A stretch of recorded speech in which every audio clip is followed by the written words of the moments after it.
মানুষ চাইছে এবার তৃণমূল কংগ্রেস পরাজিত হোক।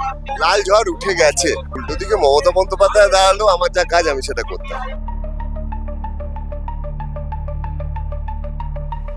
রাজারহাট নিউ টাউনের সিপিএম প্রার্থী সপ্তর্ষি দেব তিনি এই মুহূর্তে প্রচারে বেরিয়েছেন। রাজারহাট নিউ টাউন কেন্দ্রের প্রার্থী করা হয়েছে তাকে দ্বিতীয়বারের জন্য প্রার্থী। 2026-এ কি ফলাফল হবে সেদিকে তো নজর থাকছেই, এবং জোর কদমে প্রার্থীরা তারা কিন্তু প্রচার চালাচ্ছেন।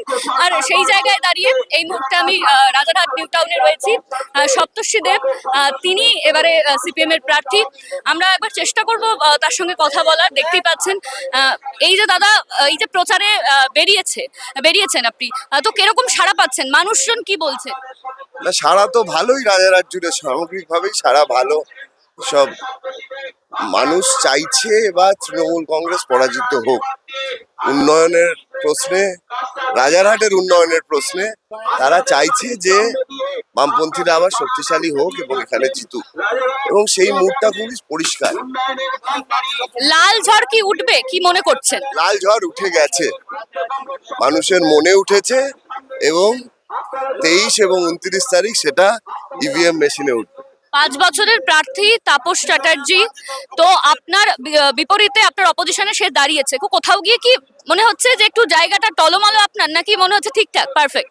না, উল্টো দিকে মমতা বন্দ্যোপাধ্যায় দাঁড়ালো, আমার যা কাজ আমি সেটা করতাম। তাপস চ্যাটার্জি তো আমাদের পার্টিতেই ছিলেন, সুতরাং সুতরাং অতটা কিছু ইম্পর্টেন্ট ব্যাপার নয় সেটা। যদি আমাদের প্রার্থীদের বিরুদ্ধে তো লড়াই নেই, নীতির বিরুদ্ধে লড়াই। সুতরাং সে যেই হতে পারে। যদি লাল ঝড় ওঠে তাহলে কি কি উন্নয়ন হবে, কি কি উন্নয়ন নেই বলে মনে করছেন, যে কি কি হলো না সেগুলো আপনারা করবেন? আমাদের রাজারহাটে সরকারি স্বাস্থ্য পরিকাঠামো খুবই দুর্বল। কিন্তু এটা তো স্মার্ট সিটি। এটা পঞ্চায়েত, এটা স্মার্ট সিটি নয়। আমাদের বিধানসভার মধ্যে একটা স্মার্ট সিটি আছে, কিন্তু গ্রামীণ রাজারহাট 5টা পঞ্চায়েত রয়েছে আমাদের বিধানসভার মধ্যে। তো সেই 5টা পঞ্চায়েতে যে স্বাস্থ্য পরিকাঠামো সরকারি, সেটা খুবই দুর্বল। তো ওই জন্য আমরা রেগজনি হাসপাতালের উন্নয়নের কথা বলছি। আমরা যে প্রাথমিক স্বাস্থ্য কেন্দ্রগুলো আছে, আরবেলিয়া, তার সঙ্গে পাথরঘাটা, সেগুলোর উন্নয়নের কথা বলছি। সুতরাং এইটা একদিকে, অন্যদিকে পুকুর ভরাট, বেআইনি নির্মাণ, এখানে আমাদের ফুল চাষিদের জন্য কিছু সুযোগ সুবিধা, সেগুলোর কথা বলছি।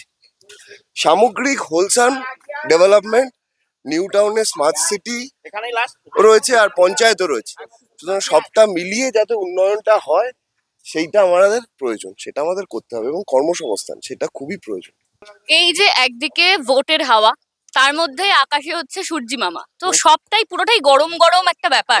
তো এই গরম গরম ব্যাপারে যদি কখনো মাথা গরম হয় তাহলে কিভাবে ঠান্ডা রাখা হয়? না, ডাব খাচ্ছি খুব। রাজারহাটে তো ডাবের জল খুবই ইজিলি অ্যাভেলেবেল, সেটা খেতে হচ্ছে, জল খেতে হচ্ছে, একটু হাইড্রেটেড থাকা দরকার অ্যাকচুয়ালি। আমরা কিন্তু দেখলাম যে ইতিমধ্যেই প্রচার শুরু করে দিয়েছেন সপ্তর্ষি দেব, তার প্রচার চলছে। রাজারহাট নিউ টাউনের প্রার্থী তিনি, আর এই মুহূর্তে প্রচার চলছে। একে গরম, তার মধ্যে ভোটের উত্তাপ, সব মিলিয়ে কি হবে, কোন দিকে যাবে, সবকিছুই নজরে থাকবে। ক্যামেরায় শুভমের সঙ্গে অনন্যা, দ্য ওয়াল, কলকাতা।